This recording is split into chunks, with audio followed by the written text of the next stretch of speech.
just so unexpected. It's one of those you had to be there moments. You had to be there. It subsequently genuinely did change everything about my life. You had to be there. Yes, indeed. It is the latest episode of You Had to Be There, where we have a different person from the world of sport ordinarily to talk about 5 of the sporting moments they witnessed in person and that stuck with them, the performances that stood out on those days. Tommy Walsh, Kilkenny legend, good morning to you. How are things? Yeah, good morning, Shane. Good morning, Aisling. Good morning, Tommy. Tommy, your list has got me excited here. There's a few absolute belters in here. We'll get straight into it. So you're kicking off your You Had to Be There segment with PJ Ryan's performance in the 2009 All-Ireland final, of course, Kilkenny beating Tip. This was a man-of-the-match performance from PJ. It was, Shane, and I suppose thinking back on trying to pick 5 and the amount of games, I'd say probably going to games and training sessions and playing for the last 30 years, probably over 3,000 games and training sessions. So to pick 5 was going to be exciting. So I tried to break them all down, I suppose, to a more narrow, I suppose. And PJ Ryan, I went with the county side first. So it was PJ Ryan and DJ Carey. Now, DJ Carey was the 1997 All-Ireland quarter-final, just quickly. And Kilkenny were getting beaten by 9 points at half-time. And this was when scoring, it wasn't at the heights it is now, 29 points, 30 points. Ordinarily, it was probably 10, 15 points were scored in them days. And they came back and DJ scored 2-8. And he was just incredible to beat Galway below and Thurles. So it was between him and PJ Ryan, but I went with PJ. 2009 All-Ireland final. I suppose the quality of the opposition was just top class. You had Lar Corbett, you had Sheamie Hennessy, you had Owen Kelly. So like who he had to take on to be man of the match in that final was just incredible. And I often, Shane, thank him when I see him for that All-Ireland medal. I say, thank you, PJ. That 2009 All-Ireland medal is your medal. And it was an unbelievable performance, And I suppose it's a great lesson for all young fellas as well. He had to wait and wait. And it was later on in his career when he, made his debut. He had to wait for James McGarry, who was, a top-class goalie for Kilkenny for probably 10 years. And he waited and waited and waited. And, his persistence paid off because, in American sports, Shane talk about clutch.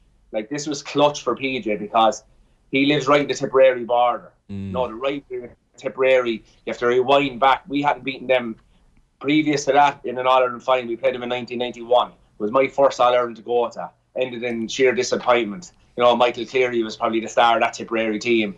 Not Declan Ryan, but the Bonners and, Bobby Ryan. So I think it was 1967 when we beat them in an All-Ireland final last. And here was 2009, like I suppose the tension, the build-up, the pressure around the borders. I live in the border as well. It was unbelievable. You're meeting lads down the graveyard. And, the saves, like, you have to say Tipperary hurled brilliant on that day. Only for, I suppose, PJ, was just top class. It's funny because, as you say, like, PJ's a Fenian's club man, so right there on the border with Tipperary. And, I think I was reading him speaking about the game afterwards, where he said even as a kid growing up as a Kilkenny youngster, you'd be in your dreams running around even in your back garden, and always when you imagine scoring that winning point in an All-Ireland final, or in PJ's case making an All-Ireland winning save, it's against Tipperary in your dreams, and yet before 2009 there hadn't been a final between the two of you, as you said, for so long, so it must have made it all the more special. Oh, it was incredible. Because Tipperary had the upper hand on us. Like, that great Tipperary team in the 60s, Hell's Kitchen and John Doyle and, Jimmy Doyle. They were just an outstanding team, that Tipperary team in the 60s, and I suppose they went away for a bit then, during probably the 70s and 80s. So it was only the late 80s Tipperary came back.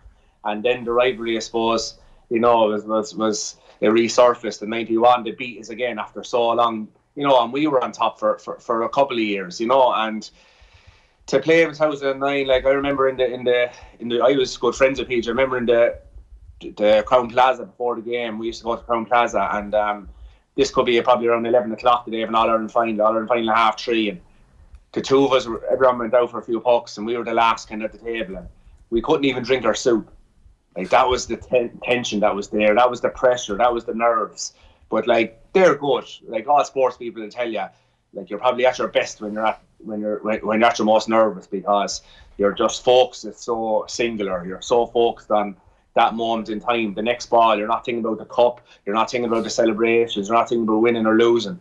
you're just thinking about that moment in time when you have to win the ball. And myself and PJ are just sitting looking at each other, barely able to talk, and we kind of laughed about it as well.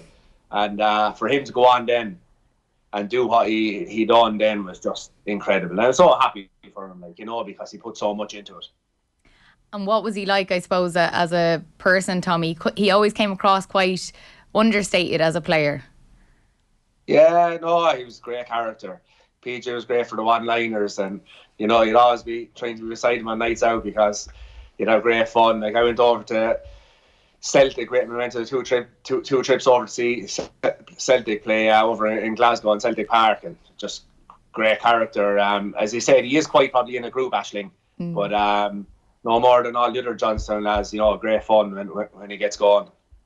Your next pick, Tommy, is a fairly famous one, and I'm sure this was a difficult one for you to remember and recall. But Lar Corbett's performance for Tipperary in the 2010 All-Ireland final, of course, the 3 goals in that game, September 5th, 2010, Tip 4-17, Kilkenny 1-18 in that All-Ireland final, ruining Kilkenny's 5-in-a-row dreams. Fair play to you, Tommy. You're a bigger man than me, being able to recall this and talk about it. Well, I hear Michael Verney before in the intro saying, you have to be there, but I wish I wasn't there, So, listen, Lar Corbett, and the 2012, between myself and himself in the All-Ireland semi-final, that's often, referenced. And, I'd be a bit uneasy about it because, Lar Corbett should be remembered about all the unbelievable performance he put in, especially in Croke Park. 2009 All-Ireland final, he was outstanding as well, even though, we won that day. But Lar was brilliant that day as well. 2010 final then, I suppose, we were going for the 5 in a row, as you said, Shane. The hottest of favourites, 10,000 people at our training sessions. Kerry had, the great Kerry Golden Years team had Wentford, the Bomber, and, I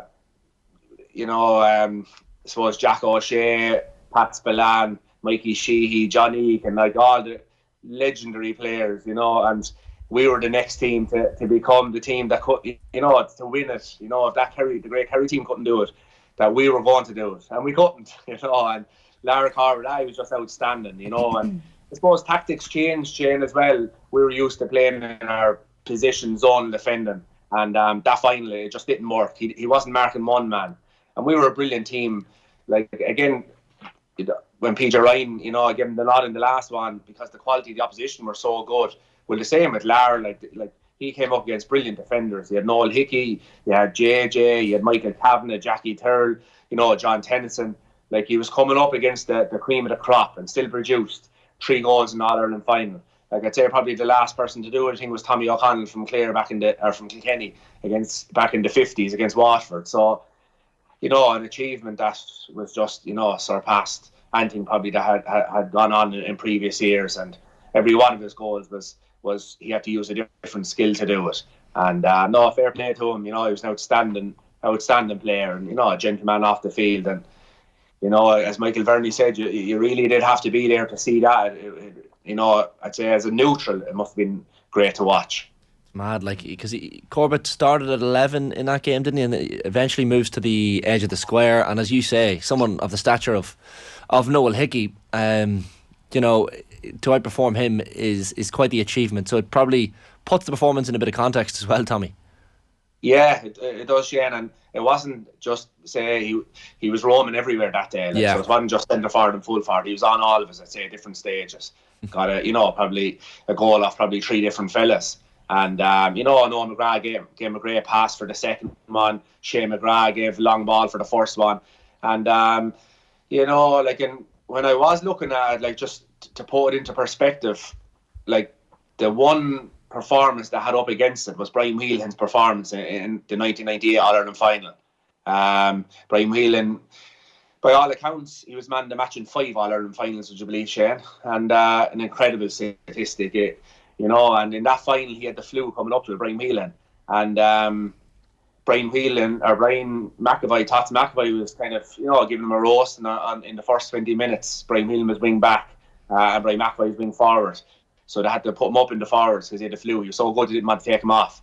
He ended up at 1-6, 1-3 from play, and obviously it was a big shock at the time. Kenny were raging hot favourites that absolutely, trounced them in the Leinster final. But so that's what this Lar Corbett performance was up against, and didn't just pick this one up out of the air. Like, I thought long and hard about it, and just he was brilliant that day, Lar. I'm trying to think back to the goals, but I think it was the second one, Tommy, where there's maybe like 5 or 6 defenders chasing. How he didn't get hooked or blocked, I don't know. He still managed to get the ball away and into the back of the net. He did. We even trying to hurl at him, Aisling. Yes, you did. You were afraid to say it. So it's, that was the first goal, I think. Was it? That was the one, the second half, the second one. The first one was a long ball he caught. Oh, he caught, his hands, Second one, Nolan McGrath gave him a lovely pass, but this was the Eamon O'Shea kind of, it was his kind of coaching that year. Like, before that final, you go back to the teams of the 80s, the 90s, the 2000s, it was all about winning your own ball. It was all about being the bigger man, man v man. Towards Eamon O'Shea brought into this, why do we have to all, think the same way? Probably looking at other sports. Let's bring movement into it. So back in the day, like, movement was, are you afraid of your man? Stand beside him, That was the old school way of thinking about hurling. That it was all about being tough and that. But he brought a different way of thinking, a different mentality. So that Tipperary team was moving all the time. They were never standing beside you. So Lar, probably no one's seen him. The ball came into Nolan McGrath. He won it. So they were probably all chasing Nolan McGrath. But Lar, off he went. And he got the pass and put it in the back of the net. And they learned massively, listen to their interviews after 2010. They learned massively from 2009 as well, Aisling, in that they all went in 2009 to PJ Ryan's good side, which was saving over to the, to his, say, to PJ Ryan's left, as you're looking at PJ Ryan, to his right. But in the 2010 final, they all went the other side. So he had to swing back his hurl to try and save, which should take an extra probably half a second or a second. So I'd say huge thought went into that 2010 final. I hadn't even realised Brian Wheelahan was man of the match in 5 All-Irelands. A big game player. You'd almost say he's maybe the Part G song of hurling, but we'll not get into that conversation. We'll park that one there. We'll move on. Tommy, you're a man after my own heart with the next one. You've thrown a snooker one in there, which I'm absolutely delighted with. So Ken Doherty opening your local snooker hall. Let's spend an hour on this one, shall we? Shane is buzzing here. Well, I would rather if the man himself was here and was able to give his recollection, because I was kind of going down Shane. I knew Ken Doherty, world champion, has all the awards and all the achievements that he has done for the last 20 or 30 years. But didn't know, I suppose, a whole lot deeper about the man or about the sport. And so we went down anyway. We were back opening up our local hall there last year, about 4 or 5 months ago. And they were opening up the snooker hall or the billiard hall. And they brought down Ken Doherty, which is a major coup for the parish. So we all turned up to see him and to support the hall. And wasn't really expecting anything other than, seeing a lad pot a few shots. But the stories that he was absolutely outstanding. Just real old school Dublin, the old school Dublin stories. And we were laughing for 2 hours. And about the performance itself then, like, I was kind of there, and they just asked me, just on the night I wasn't expecting to play, and they just asked me would I play him in kind of an exhibition. And I was a bit embarrassed, to be honest about it, because I played probably snooker once or twice in my lifetime, played a bit of pool alright, so I was getting up a bit hesitant and kind of didn't really want to play, and because I'd rather if maybe someone that was like you, Shane, maybe loved the game, got their chance to play against Ken. But listen, I got up anyway, and I just kind of half put in a throwaway comment. I said, listen, I'll take 9 or 10 shots and someone else can step in then, And Ken let me break anyway. And so I had my pool head on anyway, so I just absolutely smashed him. It's not the thing to do when you're playing Ken Doherty in snooker. So with that, he potted every single ball, so I didn't get one more shot. At least you can say that you played against a world snooker champion, which is impressive enough in itself. Tommy, am I right in saying, I'm after a quick Google there, am I right in saying your birthday is the 5th of May, Tommy? No, Google is wrong. 27th. 27th. I was going to say, because Wikipedia has it down. I was getting excited there because it said your birthday was the 5th of May, and literally Ken Doherty won the world title on the 5th of May, so that would have been your 14th birthday. But it was due on the 5th of May. I was all right. Yeah. You probably remember Ken winning the World Snooker title, and you were approaching 14. Yeah, absolutely. Yeah, and like that time, I suppose you had Steve Davis, Steve Henry. Steve Henry was the king around that time when I was watching, snooker. It's like Wimbledon, like the tennis. You kind of watch it when the darts. You watch it when the worlds are on. You don't watch it for 12 months of the year. But then you watch it, And yeah, we were so proud of him that time. Like for an Irish lad to become world champion was incredible. And we were probably sad at the time too with Jimmy White. Them years losing all them finals as well there was so much stories and so much character to the sport. But definitely, with Stephen Henry, so good and so powerful. Probably like Limerick at the moment in the senior hurling, or Dublin were a few years ago in the football, so dominant. And to see Ken win that in '97 was a proud moment for all his Irish. Yeah, it was unbelievable. Really, really impressive achievement, and one that probably gets forgotten about maybe in the grand scheme of things in history. That we had a world champion in a sport that at that time was huge. As you mentioned, Tommy, you're coming off the back of the 80s and the Black Ball final in '85, and Taylor and Davis, and 18.5 million people watching. So it's not that long after that. I know 12 years on when Ken wins the world title in '97. But yeah, by all accounts, a lovely guy. We had Ronan O'Gara on recently. He was talking about his love of darts and watching the Ali Pali, and he's made a call out to try and get an OTB bus to go over to Ali Pali now in December for a bit of a roadshow. I don't know if you've ever been to the Crucible, Tommy. I've been over a couple of times myself, but maybe in May we could get myself and yourself and a few others on board in a bus and cover the snooker as well. Yeah, give me a shout. I'd be up for that. I know it's right in the middle of the championship, but sure, look, you can miss one game for a bit of snooker. There's no risk. Tommy, your next pick on you had to be there, the fourth pick, the penultimate pick, is Owen Larkin's performance in the 2011 county final. Talk us through this one. Yeah, and this was probably one of the toughest, and probably produced the best choice, really. Like I was going back, I was looking at the club scene, as I said, probably 3,000 games and training sessions, big out performances. There was so many of them. Like thinking of the local club guys like Johnny Butler from over the road in Ballycallan, our near neighbours. When I was watching hurling, he was giving performances from corner back that were just out of this world, like Paul Murphy did for Kilkenny for so many years, like Sean Finn is doing for Limerick. But Johnny Butler was just incredible, and you could have probably picked many of his performances. There was John Marnell, another local club inside town, the Borough full back. This guy was an inspirational figure, Shane, like Brian Lohan. So when he did that, and the whole crowd and the whole team, it probably was like a goal, or it was like a pint. Lester Ryan, often spoke about Lester, of what a great leader and captain he was, and influenced probably on me in my later years. Well, his brother Liam was one of the best club hurlers I've ever seen. Like, he always produces 4, 5, 6 pints from Clara, and is still doing it. Not sure what age he is now, 33 or 34, I'd say, and he's still doing it year after year. But the greatest performance that I have seen, and probably in any great inter-county club or any sport even, and that's to take in the Pelés, the Ronaldos, the Messis, was Larkin's performance in that 0-11 county final. To give you a bit of background behind it, Shamrocks, I'd say Ballyhale Shamrocks would have been probably hot favourites at the time. They had all the stars, the Chad, the Henrys, Mick Fenley, Eamon Welch, Joey Holden, I'd say, was young probably back that time, probably out in the wing. And they were just, Colin Fenley and the Village were, a big town team. Town teams will always have a chance, but Ballyhale hot favourites, and the Village were winning the drawing game. And I think Ballyhale got a late score to draw it, and looked like James Stevens had blown their chance. Replay came then, and Jackie and Colin Fenley, they went off basically, after, I'd say, probably 20 minutes to go maybe, or that. And it looked like Jackie was inspirational at that time. Like, he was just incredible for the Village. Like, no one could come near him. And when he went off, it was like, listen, that's their chance gone now. Ballyhale will tip on. And up stepped Owen Larkin, Shane. And just, he scored 111 that day, probably 1-3 or 1-4 from play. But that probably doesn't do him justice.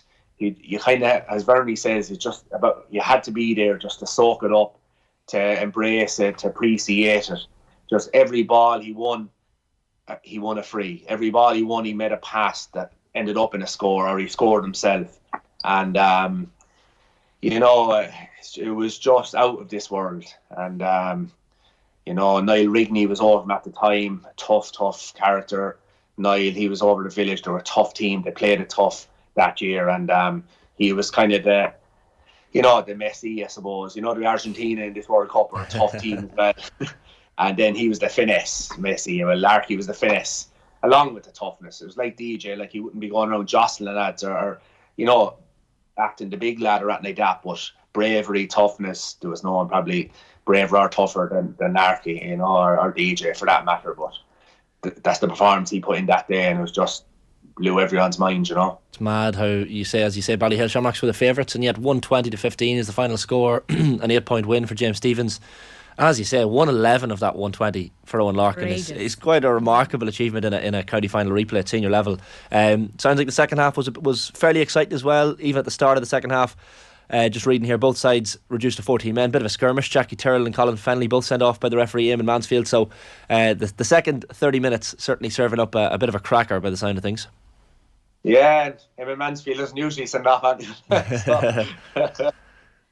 he usually lets it flow, but yeah, the two lads went, and like his goal even that day, like he got the ball, and I'd say there was probably 7 or 8 Ballyhale lads around him, and just in he went with Larky. Like he was famous for his little solo run that he just weaved in and weaved out. Like when Messi gets the ball, he's able to control it, and just like school hurling, like schoolyard soccer, just no one can take the ball off him. Well, Larky's goal in that final was like that, like how he got in, and even how he got the ball off in the end, how he wasn't hooked. Because I often reference the Ballyhale lads, they are the greatest players and team that I've ever seen to hook and block. Just the skill of it, never mind the work rate or the intensity, the skill of perfecting the art of hooking and blocking, and they couldn't. And there was about 6 or 7 lads around him, but he went in his little hazy solo run and bounced the ball straight into the corner of the net, and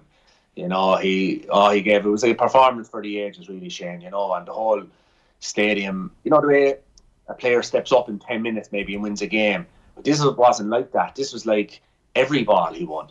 No one could touch went right. Yeah. One of those performances, players are untouchable. It happens every now and again. Even that goal, there was a little bit of a ruck, I think, before that, and it was popping around, and he managed still to get in, get low, get the ball, get out, and they're all chasing him. Just, remarkable. He was a talented fella, Ashling. Even he's a brilliant soccer player, Larky, and Shane, even the snooker. Like I would, Kilkenny's David Morris. Like David Morris would have been on the pro circuit there for a while. He'd have a few titles there. Yeah. An excellent player, and I think Larky played him in a local county final. In the snooker? In the snooker, yeah. Larky's a brilliant snooker player, yeah. Unreal. My respect for Owen Larkin, it was already high, but it's just skyrocketed through the roof, let me tell you. But you often find with these guys that they're brilliant at all sports. Like wasn't Tom Brady brilliant at baseball? Michael Jordan was brilliant at baseball. These guys seem they can play any sport. Like we were up, I often told a story about up in Carron House when we were training for probably an All-Ireland or Leinster, and we had a bit of downtime. We used to play a few sports, but we had a big penalty shootout. David Doherty used to organise, and we used to get great prizes off Sean Swan from Swan's Electrical there in Carlow, and the prize might be a microwave or a washing machine. I was going to say, what were the prizes? They were brilliant prizes. Our group was even called that time Swan's Electrical, because we appreciated. They were massive prizes, but they were funny as well. If you win the penalty shoe, you win a microwave. And David Doherty was brilliant. He was brilliant for team spirit and morale, and so he organised that with Swans Electrical. And who won it, would you say? If you're to one guess, who won the penalty shootout? Between all the Kilkenny lads? Yeah. It was yourself, was it? No, Shefflin. I was going to say, Henry, all the way. I was looking for a surprise winner there. I was backing you, Tommy. No, I was just trying to back. Surprise winner, thanks for that. You weren't known for your penalties necessarily, but Jesus, Shefflin's a good man from a dead ball, to be fair. But even when you were saying that so many of the great sports people are good at loads of sports, so what else were you good at, Tommy? This was very good at. It's just the hurling, I think. Don't be modest now, Tommy, come on. I was playing billiards. We had a billiards tournament there. It was 2 weeks. I was playing the local public in Trucker there, and the first 20 minutes, the only scores we got were fouls. See, billiards, Jesus, foul the billiards where he actually missed the ball. Billiards, for anyone who doesn't know, is it's essentially pool without the pockets. So you're talking angles, and you must be a good man for getting a snooker then in the pool. You know, to work out your angles. I suppose billiards is crucial. If you have a billiards background, you're going to be automatically a better pool player or snooker player. Yeah, the billiards is a brilliant sport. Yeah, so they used to play it, say, back in my father's time, like, and them lads are kind of coming to the top here in this local tournament. You know, they grew up, and we grew up with PlayStations and, you know, computers. They grew up in the local billiards halls and snooker halls. But yeah, playing billiards, so there's 3 balls. You know, you have the 2 white balls, one white dot and a red ball, and you're trying to hit your ball off the other 2 balls, or hit it off one of them and into the pocket. So, geez, it's a brilliant game, and it's fast. Yeah, yeah, unreal. Didn't realise that. Fair play, Tommy. And the last one on your had to be there list, it's absolutely fantastic. Aisling and myself were discussing this one before the show. I hadn't been familiar with this story. Sheamie Hennessy, Tullaroan, under 14 Féile National All-Ireland group stage against Mount Sion. Fair to say Sheamie Hennessy had his score and hurl with him that day. He did. And you know, again, to put it into perspective, regards had it up against, so this is the local one, the Tullaroan one really, and had it up against, the last time we won the county final was 1994, and Liam Keown was just, you know, heroic in that final. The end score was 166 points. We beat Dixborough in the county final. That was the last time we won it. And Liam Keown, in the second half, he came out late. He had 2 either bruised ribs or broken ribs, and he scored a point from 100 yards. And this guy was going around kind of like Larkin, that 11 county final, diving blocks. He was, you know, blocking lads with his hands. It was just an incredible performance. They all played great that day, you know. And even, you know, my Uncle Dick was there, and whenever they were saying they knew they were going to win it, when he was quiet, Dick would have been quiet, but I think he would have got a shot of one of the Borough lads, and just really quietly in his own words, someone heard him saying, "War has been declared," you know. And we went on, and they won that final. But so just to put it into perspective, that's what this Sheamie Hennessy performance was up against. A truly heroic performance in the history of our club. But we played Kilmallock. So do you remember Andrew Shaughnessy used to play for Limerick? He was a couple of years younger than us, so he was really small. And we played, we stayed in Pilltown, who would have been down in South Kilkenny. And the Féile at that time, he went off and stayed it was in Waterford that time, but we were staying in Pilltown. They were staying, Kilmallock were staying in Mount Sion. So we were in a group of 4, and the top team went through out of the group stages into the, I think it was the quarterfinals or the semi-finals. So we were the 2 favourites, ourselves and Kilmallock. We both won our morning games handsomely enough. So the middle game, I think, was in Mount Sion, and it was a titanic battle, and it was a draw. So, and Shaughnessy was corner forward, he's brilliant, you know, and went on to be brilliant. Now our lad handled him, Jerry O'Dea handled him very well that day. I'm not sure if he scored, but Shaughnessy went on to be an absolute star. I think during the week, you know, winning Hartley Cups, I think he's back involved with that as well, and brilliant player for Limerick. But that Kilmallock team is a super team. So it went to the last round, and they played first, and they played Pilltown, and they won by whatever they won by. So we were playing Mount Sion then at about 7:30 or 7 o'clock. Dirty, wet evening out in Pilltown, and we to win by 33 points. So realistically, you know, we were kind of, you know, listen, you always think you have a chance, Aisling, but probably we felt it was going to be up against it. And Sheamie Hennessy scored 11-4.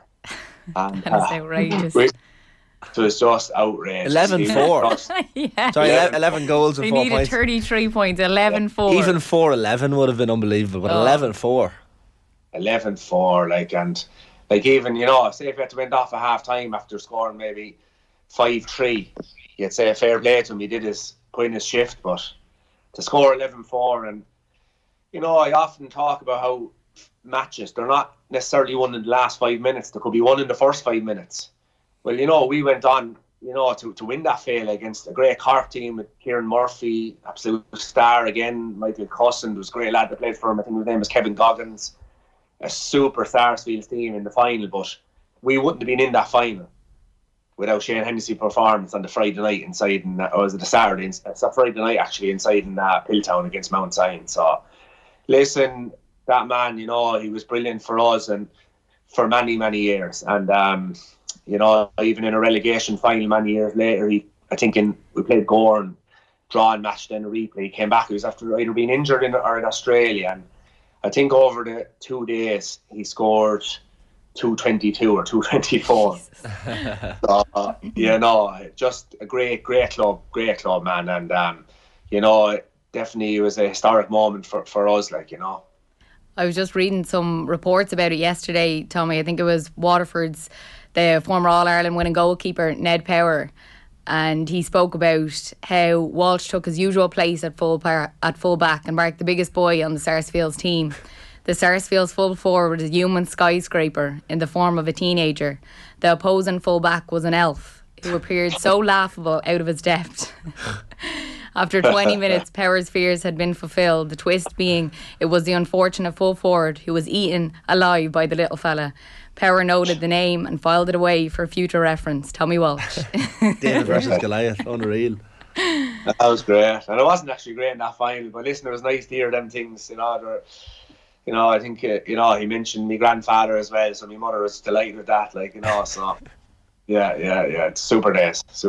Unreal. Tommy, your picks then in the books for You Had to Be There. PJ Ryan, 2009 All-Ireland, Lar Corbett in 2010 in the All-Ireland, of course, Ken Doherty opening your local snooker hall, Owen Larkin's performance in the 2011 county final replay, and then of course Sheamie Hennessy's 11 goals and 4 points just in the under-14 Féile National All-Ireland group stage against Mount Sion. Tommy, great stuff as always, brilliant picks, thanks a million for joining us. Thanks a million. Thanks, Tommy. Great stuff, Tommy Walsh. It's one of those you had to be there moments. You had to be there. It subsequently genuinely did change everything about my life. You had to be there.